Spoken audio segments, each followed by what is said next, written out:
તમિલનાડુના સીએમના કપાસ અંગેના પત્ર બાદ સુરતમાં આક્રોશ જોવા મળ્યો છે। સી જોસેફ વિજયે કપાસ પરની 11% આયાત ડ્યુટી હટાવવાની માંગણી કરી હતી।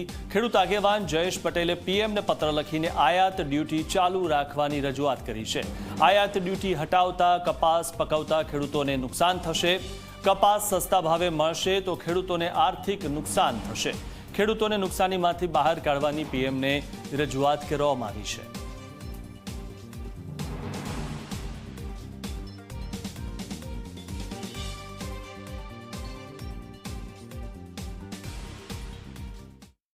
જે રીતે 11% ડ્યુટી નાબૂદ કરવાની વાત હાલના જ તામિલનાડુના સીએમ બન્યા છે એમણે પણ ખેડૂતો વિરોધી જે વાત કરી છે કપાસમાં કે 11% ઇમ્પોર્ટ ડ્યુટી ઘટવી જોઈએ એના માટે માનનીય પ્રધાનમંત્રીને પત્ર લખ્યો છે।